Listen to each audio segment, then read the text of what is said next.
muito abrangente, né, quando a gente fala de crise, porque existe a crise que ela é externa, né, que independe ali do meu movimento. Muitas vezes estou tendo uma gestão muito boa, mas existem crises, né, externas, políticas, financeiras, né, economia do Estado, de um país, por exemplo, que pode afetar o seu negócio. E a exemplo disso, nós saímos de uma pandemia recente, né, e essa pandemia ela impactou em muitos negócios. E aí entra, né, a parte da crise interna, e essa crise interna ela fala muito da gestão, tem a ver com o formato, com o modelo de gestão da empresa. Então, se a empresa está muito bem estruturada ali para enfrentar ali os desafios do dia a dia, que já são, né, bem complexos, quanto mais trazendo ali um externo para dentro do seu negócio, que vai afetar ali todo ali, o resultado da empresa. E a gente fala também de crise, né? São crises financeiras, crise ali de relacionamento interno. Então, essa crise, quando ela não tem um plano de contingência para poder tá sanando ali aqueles problemas que surgem no dia a dia, é muito complicado. Então, a crise dentro do negócio, ela vai desde o pequeno processo ali administrativo até tomadas de decisões ali grandiosas, né? E o empresário, ele muitas vezes ele está tão ali envolvido no dia a dia, né, nas ações, no fazer, no executar, que a gente fica pensando, né, eu vejo muitos casos que a gente acompanha, muitas empresas que a gente, né, assessora ali ou está no processo de mentoria, como que a pessoa não tem um olhar ali para o futuro. Então, a gente vai falar até um pouco de estratégias, né? Porque essas estratégias são relevantes justamente para quê? Para você criar um plano de contingência já prevendo alguns tipos de crises. Então, são várias crises. A crise, por exemplo, de comunicação, que é uma que a gente percebe que é muito usual no dia a dia. Então, o empresário muitas vezes está ali ligado no processo, pagar conta, está ligado ali naquele financeiro, né? E muitas vezes está ali o ruído de comunicação, né? No formato que ele trata ali seus colaboradores, a sua equipe, e não atenta ali para certos detalhes que hoje são primordiais, porque uma empresa, em regra, ela é formada, né, de pessoas, processos, né, e resultados, né, que é o produto ali propriamente dito, né, que é venda, serviços, e ele tem que estar ligado, esse gestor, em todas essas vertentes. Então, ele tem que ter ali planos de gestão, planejamento, que vai ajudá-lo não só atuar preventivamente, mas quando surgir alguma crise, né, e a crise em determinado setor, pode ser uma crise abrangente também, ele está preparado para atuar, né? Então, esse gestor, ele precisa, né, estar sempre atento no dia a dia, tomar um papel mais estratégico. A gente vai falar muito disso aqui, sabe, Rose? Porque esse papel estratégico, ele é primordial, porque você está muito no operacional, você não consegue enxergar o todo, né? E aí a gente pensar em superar crise, né? Por exemplo, quando eu penso no empresário, eu sobrevivo, né? Igual o nosso tema hoje, ou supera essas crises. Então, a forma de que você gerir o negócio, ela vai determinar isso. Eu estou sobrevivendo, né? Ou eu estou sendo estratégico? Né? Eu estou conseguindo lidar com as pequenas crises, porque a gente muitas vezes, né, fica pensando, não, vou me preparar para um grande acontecimento. Mas às vezes tem as pequenas crises, né? Aí tem um ditado que fala que a gente não tropeça, né, em grandes pedras, a gente tropeça nos pedregulhos. E no negócio, se você usar essa analogia, você tem que pensar que cada dia ali você tem que ter um pensamento estratégico, atuar, né? E crise é o quê? Quando há algo que me traz ali uma dificuldade, quando compromete o meu resultado, e o resultado, não falo só resultado financeiro, né? Falo de lucratividade, mas é resultado, às vezes, na comunicação, de ter uma equipe engajada, de ter ali um plano ali de fidelização de cliente muito bem estruturado. Então, a crise no negócio, né? Uma crise interna, ela envolve isso tudo. Então, a gente vai tratar aqui justamente disso, né? De estar falando como lidar com essa crise, como resolver essas crises, né? E usando ali alguns casos, né? Para a gente lida dia a dia com os empresários, né, Rose? Sim. E isso é muito importante. Sobre crise na empresa familiar, nós vamos depois gravar um podcast só falando disso, viu? Nós vamos trazer aqui algum gestor, principalmente que trabalha com esposo, com filho. Nossa, pra importante. gente, né? Existe muito no Brasil. Bacana. O maior número de empresas, né? São empresas pequenas e um percentual gigantesco de empresas familiares. Então, quando fala de crise, às vezes o negócio está bem estruturado, está com consultores ali, cumprindo todas as áreas, com equipe engajada, maravilhoso. Mas, por ser uma empresa familiar, muitas vezes tem ali algumas nuances, né, alguns acontecimentos que do âmbito, como você falou, com conotação pessoal, que prejudica o negócio. Então, uma crise, esse é um dos tipos de crise, que a gente pode elencar aqui inúmeros tipos. Mas esse, da empresa familiar, é muito delicado. Por quê? Porque envolve ali não só... Porque a gente precisa estar bem, né? Tá bem para o negócio fluir. Porque são pessoas. Hoje o negócio, né? Hoje sempre foi, né? Muitas vezes as pessoas dão uma conotação aí muito de commodity, muito financeira para o negócio, mas o negócio são pessoas. As pessoas ali que precisam ser valorizadas. E se nós não estamos bem, o nosso negócio reflete, né? Então, nós precisamos ter isso. Então, esse é um dos exemplos, né? Mexendo nesses anos todos no ramo de contabilidade, e nesse período todo que eu atuei como jurídico, por exemplo, já vi casos de defesa, né? Que a gente teve que atuar, e sempre trabalhando aí pela empresa, de pais. Um pai levou a filha na justiça por conta de negócio, a filha levou a mãe, o filho levou a mãe, irmão levando irmão. Por quê? Por questões ali de um número, 1 mais 1 não dá 2 na matemática de cada um. E aí a gente fala de ciências exatas, né? Porque quando se fala de gestão, a gente não pode colocar muita exatidão. Mas quando se fala de financeiro, por exemplo, que a gente vê que é uma raiz muito profunda na questão aí de muitos conflitos familiares, conflitos de negócio, e lá na íntegra, né? Lá na contabilidade, a gente, esses anos todos, lidando muito com pequenos negócios, né? A gente está muito foco aí de pequenas empresas, e esses empresários, aquele profissional ali que tinha uma função, né? E aquela função ali deu certo. Por quê? Porque ele é um profissional, além de ser empreendedor, é um profissional, assim, tem uma expertise muito grande. Então, aí começa a organizar uma certa estrutura de negócio e começa a crescer, porque começa a faturar, começa a fazer um trabalho de network, de venda, de propaganda, e dá certo. Então, é um negócio que a gente vê que, em geral, o pequeno e o médio negócio, ele cresce assim. Ele cresce por quê? Por conta do foco ali naquele gestor, que está ali no operacional, né? Mas a hora que ele toma ali uma dimensão que ele vai ter que contratar colaboradores, quando já vê ter uma estrutura, contratar uma contabilidade, ele gerir o negócio, ele não está estruturado.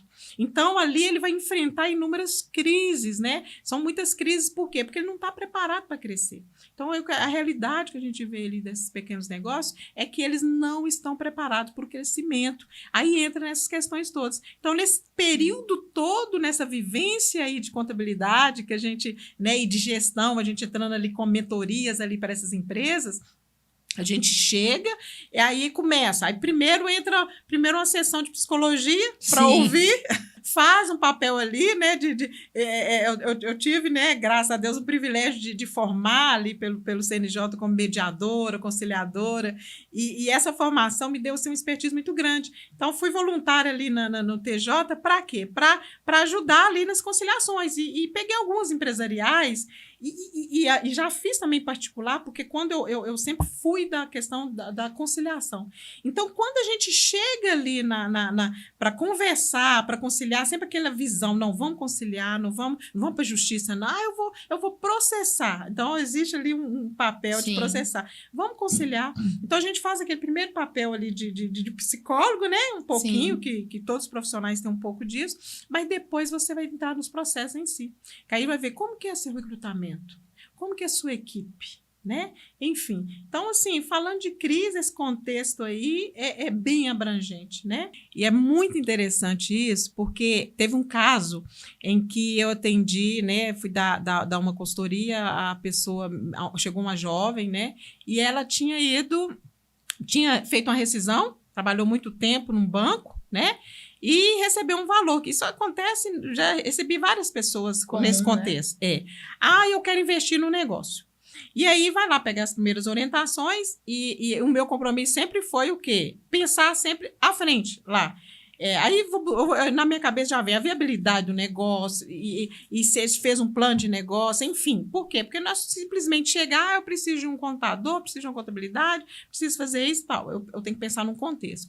Aí chegando e na conversa, né, passei as orientações e aí vai as perguntas poderosas, né? Que as perguntas poderosas, essas perguntas que elas vão trazer para a gente a realidade. E quando a gente conversa com esse empreendedor, que muitas vezes, né, pegando um pouco a sua fala aí, às vezes ele está vislumbrado, às vezes ele não está ali com o pé no chão, que vários perfis de empreendedores, né? Então tem aquele que planeja, né? Tem aquele que empolga e sonha e já quer pôr na prática sem considerar as variáveis, porque todos acham que as ideias são maravilhosas. Então as ideias são maravilhosas, muitos poderiam ser muito melhores sucedidos, não são por conta da própria gestão. Né? E muitos são. Então, a diferença está ali muito nas decisões, nas práticas e no planejamento. Enfim, quando conversando com essa jovem, passei toda a orientação, sei que foi uma conversa de umas 2 horas, né? Que a minha preocupação não era só constituir um negócio, mas assim, saber se esse negócio está com pensamento sólido, com estrutura sólida. Aí ela já tinha praticamente fechado, ela ia comprar um estabelecimento, né? Na verdade, ela ia comprar um salão de beleza estava muito bem estruturado, e aí eu peguei informação e falei, me fala um pouquinho mais aí dessa empresa que você está adquirindo, que você está comprando. Aí foi falando, eu falei, e você fez isso, fez aquilo? Foi fazendo as perguntas, né? Ela te passou os relatórios financeiros, passou lá a questão de como que é o atendimento da equipe e tal. Não passou isso não. Eu falei assim, bom, sem essas informações, não acho prudente, né, você tomar uma decisão desse cunho, ainda mais que você está pegando um valor, que é um valor de uma vida ali, de muitos anos, acho que eram mais de 10 anos que ela tinha trabalhado. Uau. Na verdade, era um banco, né, que ela tinha trabalhado, fez um valor ali substancial. E, enfim, resumindo, ela não tinha informações nenhuma e já estava às vias de fechar o negócio. Aí, qual foi minha surpresa? Agradeceu muito, ia voltar para poder... Ela ia dar sequência, na verdade. Obrigada. É como se fosse assim, obrigado pelas informações, amei, são informações estratégicas, mas eu vou continuar com o meu plano do jeito que está. Mas eu acho que ela chegou em casa, na família, e passou um pouco das informações, então ela entendeu. A mãe me liga para poder fazer uma reunião. Totalmente, aí chegou, passei um pouco, né, resumidamente para ela já tinha adiantado, e no fim das contas, a mãe saiu de lá me agradecendo, quase chorando, e na verdade, assim, porque eu tinha salvado a filha dela. Eu achei aquilo, assim, tão providencial. Por quê? Porque o mais importante do que você ter um cliente, se for pensar assim, sim, você tem que pensar nesses riscos que a pessoa pode estar correndo no negócio, e o negócio em si pode não concretizar. E a pessoa tem que dar aquele tempo ali de reflexão para que a emoção ela se acalme, né? Porque muitos empreendedores, às vezes, eles correm um risco desnecessário. Por quê? Porque eles não dão tempo para poder ir para o racional ali, aquelas ideias, aqueles pensamentos. E é sempre o conselho também conversar com outros, né, que deram certo, pegar conselhos com pessoas que estão ali, que já trilharam a mesma jornada, né? Porque você vai trilhar uma jornada nova, então desvestir do orgulho, né? Muitas vezes sim, o orgulho nos impede ali de pedir conselhos, o orgulho nos impede ali de mostrar fraqueza, e isso ali eu entendo um pouco bem disso, porque muitas vezes eu já tomei decisões por conta disso, justamente, de que um orgulho ali, não, eu sei, eu já estudei muito, já fiz muito, e não é bem assim, porque todos nós estamos sujeitos a errar, né? E aí é isso. Então, falando de risco, além desses casos, né, tem muitos outros, e ali a pessoa ali se livrou de um risco. Agora, o negócio lá que ela ia comprar precisava do suporte, está vendendo, precisa, até para você vender, você precisa ali ter todas as informações. Então, mentorias, eu estou no livro, eu tenho um propósito, né, de leitura bíblica aqui anual, Perfeito. e eu vou chegar no ponto de ler a Bíblia 2 vezes durante o ano, essa é a minha meta. E eu estou no livro de Crônicas, é interessante, que fala, tem um rei, não vou lembrar o nome dele agora, é um dos descendentes lá de Salomão, de Davi, e quando ele assumiu, porque os reis, né, os reinados, né, a gente vê isso muito na Bíblia, a gente vê muito nas histórias aí, no contexto, né, e eles têm um monte de conselheiros, né, conselheiro de guerra, conselheiro, né, de várias situações, e esse rei, eu lembro que eu li um tempo, esse rei, quando ele assumiu, o povo estava muito satisfeito, né? Porque o povo foi muito oprimido na época, Salomão, quando foi rei, oprimiu muito o povo, e ele foi lá, pediu para o rei, não, diminui nossa carga, a gente já sofreu demais, a gente já passou por muita coisa, e o rei falou, volta daqui uns dias que eu vou pensar sobre sua petição. E foi tomar conselho dos conselheiros, os conselheiros mais, né, os mais velhos, e os conselheiros chegaram para ele e falaram assim, olha, atende o povo, ameniza, faz isso, faz aquilo, dando aquele conselho sábio, né? Um conselho para que ele trilhasse um caminho ali que valorizasse ali seus súditos. Mas aí ele não ouviu, porque aí imediatamente fala assim, não, ele foi pedir os amigos de infância, conselho dos amigos de infância. Aí foi lá nos amiguinhos, né? Aí os amiguinhos falaram, que isso? Não liga pra esse povo, não. Não mexe pra isso, não. Dobra a carga e fala que meu pai oprimiu, então eu vou oprimir muitas vezes mais. Quer dizer, o conselho deles é um conselho assim, sem maturidade, um conselho imediatista. O que ele fez? Atendeu os amiguinhos. O que aconteceu? O reinado dele ruiu. Ruiu porque o povo se revoltou. Aí mandou guardas ou pessoas ali para poder cobrar imposto e tal, eles mataram, e enfim, o reino não prevaleceu. Aí, fazendo analogia ao negócio, né? É do mesmo jeito, não adianta. Às vezes uma pessoa ali que você não cuida, uma pessoa ali da sua equipe que você não pensa, não olha ali, tem aquele olhar ali de compaixão, aquele olhar ali que é de cuidado mesmo, aquela Sim. pessoa muitas vezes vai se tornar ali uma pessoa revoltada e vai minar ali seu negócio. E atrapalhando a cultura organizacional. Só para fechando aqui um outro exemplo, por exemplo, usando meu próprio exemplo, né? Quando há um tempo atrás eu comecei uma reestruturação, de tempos em tempos a gente faz uma reestruturação, né? Rever processos, rever ali formato, porque a gente tem a tendência de entrar numa zona de conforto. Perfeito. Todos nós temos aí, porque é uma questão nossa de cérebro mesmo, de economizar energia, enfim. Então, nós fizemos uma reestrutura. E olha que já tinha todo esse pensamento, vão selecionar direitinho, vão arrumar as pessoas, olhar o perfil certo para a atividade certa. Vamos falar muito sobre isso aqui, né? Que isso é extremamente importante. A primeira coisa, por exemplo, deixa eu desenhar, revi o nosso planejamento estratégico, falei assim, vamos ver as metas aqui, vamos ver o que nós vamos, né? Tá de ação, e vamos pegar algumas coisas, paralisar e vamos retomar outras, assim, e o bonde andando. Né? No dia a dia. Aqui, e tinha uma equipe. E a primeira coisa da análise, eu falei assim, bem, eu preciso dessa equipe, porque tem uns processos que já estão desenhados, né? A equipe está ali, mas deixa eu reavaliar essa equipe, como que ela está nesse contexto, uns tinham não sei quantos anos, outros anos.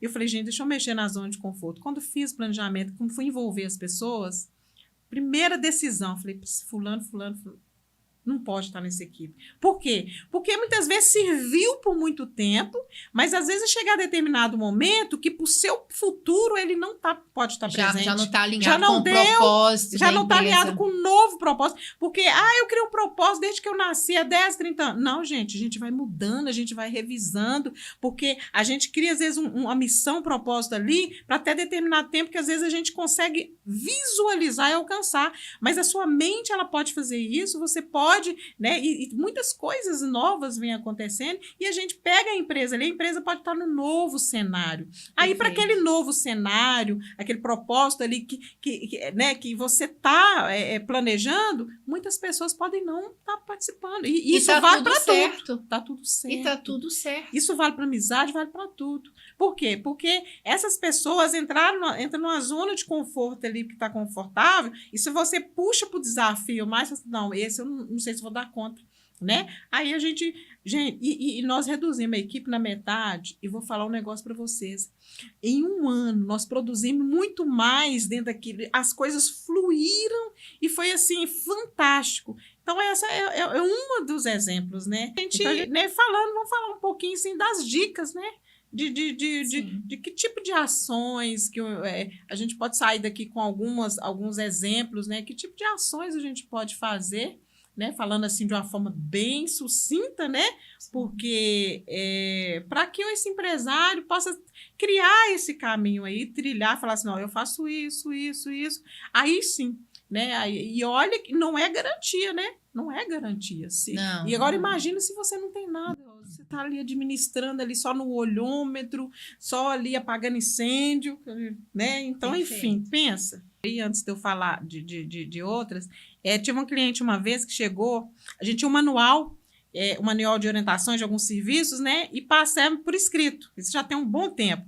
E aí a gente, achava que estava maravilhoso. Gente, olha como que a gente cuida do cliente, estava o manual. Até que um dia chegou uma cliente, ele se viu, né? Foi bem e tal. Chegou uma cliente, Solange, vou conversar com você, que a gente, né, tinha aquele bate-papo, já tinha uma amizade de tempo.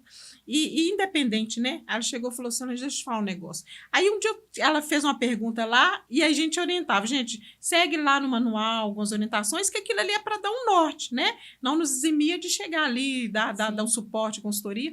E, por fim, ela chegou e falou assim, vou te falar um negócio. A hora que ela falou comigo assim, né? Que era a nossa atendente lá. Não, olha no manual, na página tal, lá tá falando... Ela falou sobre por desaforo. Eu li esse manual inteirinho e cheguei aqui dominando esse manual, porque aí a hora que ela falou isso, já ligou um alerta para mim. Ligou um alerta. Eu falei, fala mais. E eu peguei e virei e falei assim, aqui, vamos aproveitar que nós estamos conversando aqui, me fala tudo que vocês quiserem sobre esse manual. Tudo que você pensou, a hora que você falou pro desaforo, o que você sentiu? Me fala das suas emoções. Aí, quando você estava lendo o manual, aí ela falou, foi dando as dicas e tal. Aí, no outro dia, eu falei, anotei, fiz uma reunião de equipe, falei assim, gente, vamos parar. Vamos ver esse manual, como é que a gente troca ele para um material didático, mais lúdico, enfim. Mais leve. E peguei as sugestões, né, com ela. E sim, e foi assim, primordial, sabe? Foi muito bom, porque aquilo ali nos fez melhorar ali aquele atendimento. E sem contar que a cliente ficou satisfeita, né, de pensar que ela foi ouvida.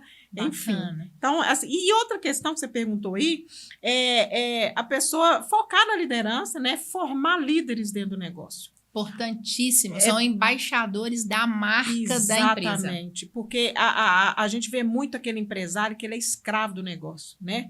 Então, se ele não pode tirar férias, e já era a época da pessoa falar me se gabar de que não tira férias. Tanto tempo eu não tiro férias. Isso é falta de sabedoria. Então, a pessoa tem que planejar seu descanso, porque é no descanso que, às vezes, né, vem as ideias maravilhosas, vem a solução dos problemas, né? Porque estressada ali com a adrenalina totalmente, né, tomando conta do seu corpo, você não consegue pensar. Então, investir em liderança, formar líderes no seu negócio. Pessoas estratégicas ali que saibam tomar decisões, né? Na ausência, ela vai ter um plano de contingência e ela vai saber lidar. E a cultura organizacional que você já falou, né? Uma boa gestão financeira, né? Sim, uma gestão financeira ali bem estruturada. E gestão financeira, gente, nós vamos criar aqui vamos criar conversa um tópico só sobre gestão isso. financeira. Né? Então, assim, não é só lançar o que aconteceu. Porque quando a gente fala muito na situação, por exemplo, de contabilidade, a gente pensa muito no pós-fato. Aí eu paguei, eu vou lá e lanço, eu sei o que eu paguei, eu sei o que eu recebi. Já passou. É passado. O financeiro, a nossa projeção é sempre para o futuro. Então, a gente pensa, a gente usa o passado como experiência, o presente para planejar o futuro, né? E as nossas ações sempre devem ser focadas no que a gente quer, no objetivo. Então, a gestão financeira muito bem estruturada ali, com apoio, forma uma pessoa ali de gestão financeira, né? Cortes. cortes de custo, né? Aí a gente já está falando financeiro, ver o que pode enxugar ali de custo. Hoje a gente, as pessoas hoje, nós, né? A nossa cultura hoje, ela está muito do excesso de tudo, excesso de pensamento, excesso de comida. Tudo muito acelerado. Tudo muito acelerado. E os custos, a gente vai, principalmente se a gente tem aquele hábito, né? Se nós temos o hábito, né? Quando a pessoa tem um hábito de muito gasto, de comprar coisa supérflua, a empresa é a mesma coisa, porque ali é a mente daquela mesma pessoa que está ali gerindo o negócio. Então, rever sempre custos, né? E investimentos estratégicos, né?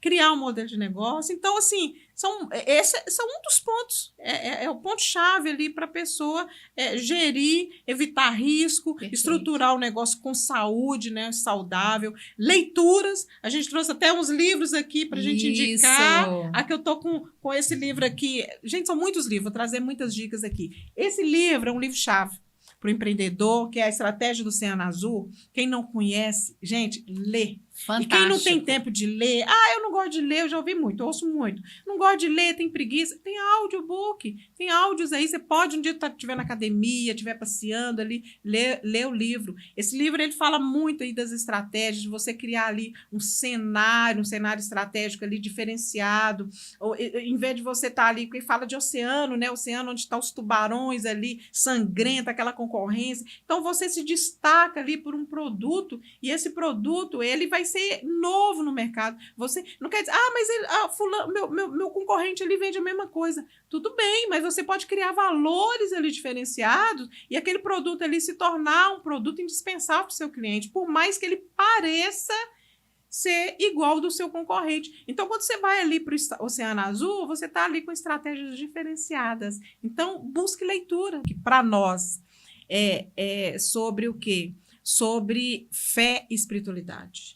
Então, toda a expertise que nós temos, e a gente fala, né, que se a gente for unir aqui nossos currículos, a questão de conhecimento, de bagagem, de estudo, é extremamente relevante para o negócio. Você precisa ter ali aquele conhecimento, buscar ali expertise, mas quando se fala porque nós somos pessoas e a gente está muito focado no nosso corpo, nós estamos muito focados em cuidar da alma, mas o espiritual, ele é extremamente relevante. E quando eu falo de espiritual, eu não posso deixar de mencionar que, para mim, o espiritual é você estar linkado com Deus, né? Que o Deus ele é o selo ali do negócio bem-sucedido.